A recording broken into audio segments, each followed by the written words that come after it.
Hi friends, welcome to all. और आप सभी लोगों का मेरे यूट्यूब चैनल पे स्वागत है गाइस। तो आज का जो वीडियो है वो आपका टंग में होने वाले बम्प से रिलेटेड है कि बैक साइड ऑफ टंग में जो एलिवेशन है क्या वो सभी व्यक्तियों को होता है या पर्टिकुलरली किसी खास व्यक्ति में वो ज़्यादा बड़े साइज के दिखते हैं।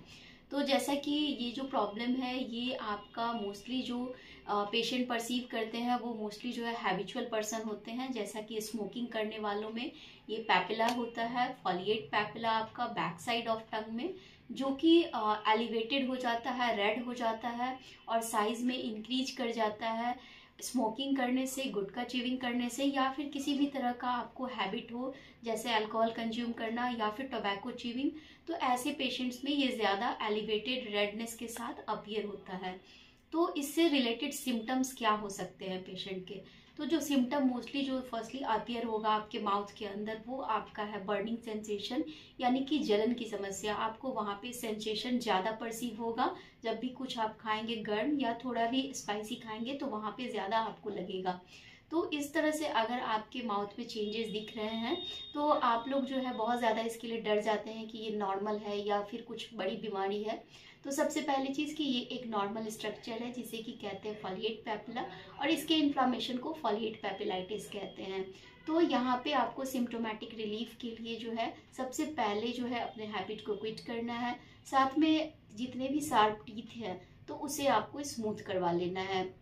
और अगर कोई पेशेंट कह रहा है कि उनके पास कोई हैबिट नहीं है मगर उन्हें यहाँ पे बर्निंग हो रही है, तो हो सकता है कि उनका जो है विजडम टीथ जो है वो अच्छे से प्लेस नहीं हो, यानी कि इम्पैक्टेड हो, यानी कि जो जॉ में अलाइनमेंट होता है टीथ का वो उनका प्रॉपर हुआ नहीं हो, और इम्पैक्टेड टीथ होने के कारण जो नर्वल प्रेशर होता है वो जनरेट होता है, जिसके कारण से भी बर्निंग की समस्या होती है।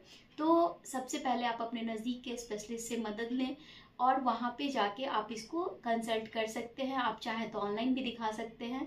और बहुत सारे ऐसे पेशेंट हैं जिनको कि ये प्रॉब्लम है और वो उन्हें लगता है कि आगे जाके कैंसर हो जाएगा। तो सबसे पहले ये एक जो आपके मन में भ्रम है या फिर आपको लगता है कि कैंसर हो जाएगा, तो ऐसा नहीं है। अगर आपने अपने हैबिट को क्विट कर दिया कि जो भी आपके सिम्टम है वो आपका बर्निंग सेंसेशन या फिर आपका जो है वहाँ पे खुजली होना कुछ पेशेंट्स को, तो ये रिलेट करता है अलग अलग बीमारियों से। जैसे अगर किसी को खुजली हो रही है, वहाँ पे इचिंग हो रही है, तो वहाँ पे हो सकता है कि नर्वल प्रॉब्लम हो, यानी न्यूरालजिक प्रॉब्लम के कारण जो है वहाँ पे इचिंग की समस्या, या किसी पेशेंट को वहाँ पे गर्म लगता है, कुछ पेशेंट को वहाँ पे जो है बोलने के क्रम में जो है जुबान जो लगता है कि अटकता है वहाँ पे। तो बहुत सारे पेशेंट के अलग अलग सिम्टम्स है।